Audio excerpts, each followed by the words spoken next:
Well, in my video as the bicycle boom bubble burst, I had a few comments down below that were saying, hey, look, we probably don't really think that that boom is coming to an end because we have the added situation where fuel prices are increasing, and that's going to make people think about still using the push bike or transitioning from the car to the push bike because of the cost of running their car. So I thought, hey, look, that's a pretty good argument. Let's just see what the impact is of the fuel costs in relation to running a vehicle. So I went and did some research.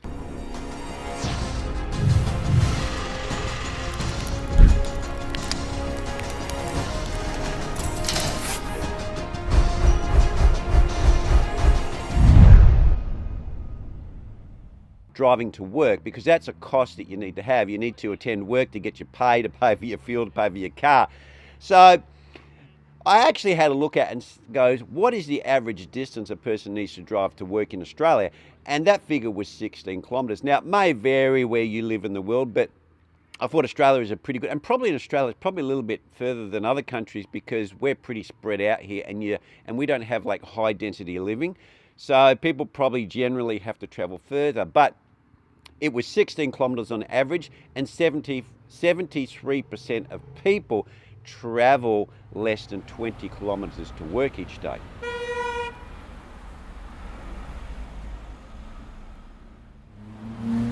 How many litres are these people using travelling backwards and from work each day?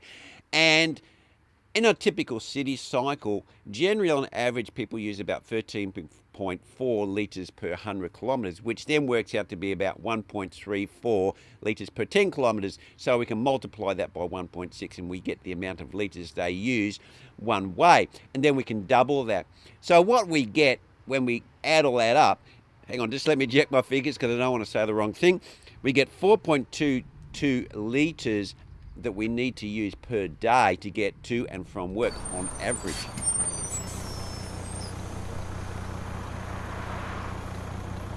Well, now we need to look at the actual cost around the world. Now, I've got some figures here. Now, with the Australia and the US, it's pretty similar. It's around about $1.2, $1.3. And in Europe, it's around about the same. And worldwide, on average, it's a bit higher. It's 1.79.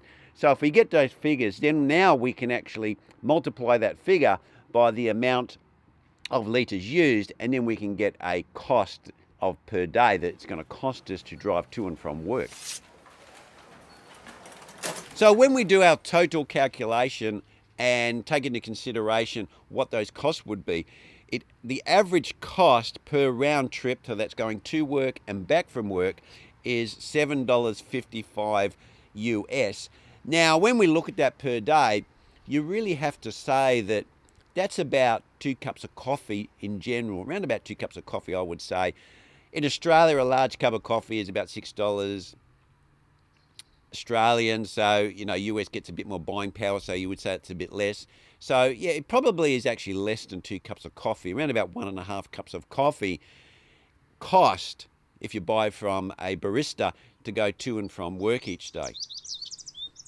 So then if we extrapolate that out to a 12-month period, the cost over 12 months would be $1,963 if we travelled to and from work every single day for 5 days in the 7 days in a week. Obviously, people have holidays and so forth, so that would vary depending on the individual, but that's the cost. Now, if we weigh up that cost against the actual vehicle cost, which in Australia, the depreciation is about 40% over 5 years.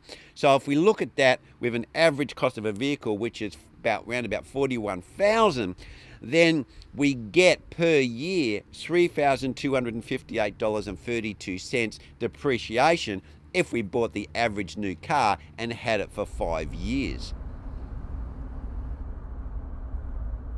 So when we wind all that up, what we're actually getting is we're getting that the depreciation of the vehicle is it's not quite twice as much, but it's about twice as much per year as what we're spending on fuel to drive to and from work every day. So really the biggest cost is depreciation. That's if we bought a new car of an average cost of $41,000 Australian.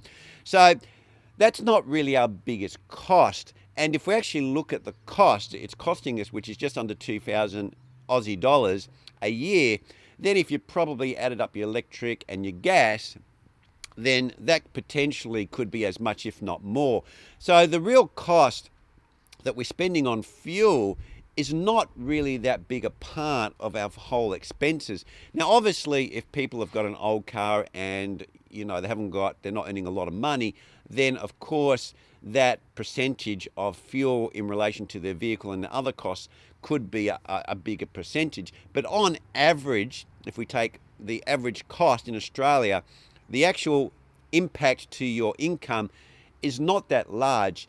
So even though we're very sensitive to fuel costs increasing and decreasing, the reality is that it doesn't have that huge an impact on our lifestyle and our ability to afford to pay that little bit extra for that fuel. So in conclusion, if we get back to the original question, is the bicycle bubble boom burst and they're starting to taper off? Well, I would actually say, yeah, it still is, because I've seen prices of petrol go up, because I'm not the youngest of fellas, and I've seen these cycles of fuels going expensive and decreasing, and people don't tend to get out of their cars. What they tend to do is they tend to shift to more efficient cars. So bigger cars with bigger engines become cheaper to buy, and little cars with little engines become more expensive because people transition from bigger cars to little cars, and that seems to be the cycle. But actually getting out of the car and doing something different, like walking or riding a bike or getting a scooter, people don't tend to do that. So I don't think we're going to see a big transition due to the fuel costs going up. The people are going to get out of cars and they're going to get onto bicycles.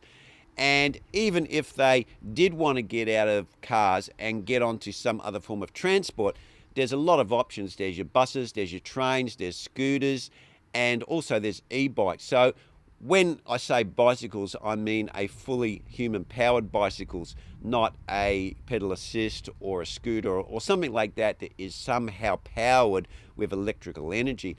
So I do think that the taper or the taper off of sales for just road bikes, dedicated road bikes that are not e-bikes, will still decline. E-bikes obviously will increase, and I think scooters will increase because of the petrol, but not human-powered bicycles that are only human-powered only. Well, anyway, guys, what do you think out there? Just leave your comments down below what you think that the impact of these fuel fluctuations is going to have on the cycling industry. And do you think that people will actually buy human-powered bikes, or do you think that they will trend towards these electric-powered vehicles that are on the market at the moment now? Well, anyway, guys, remember to smash that like button, and it would really be appreciated if you subscribed and click that bell for all notifications, and I will see you next vid. Cheers for watching.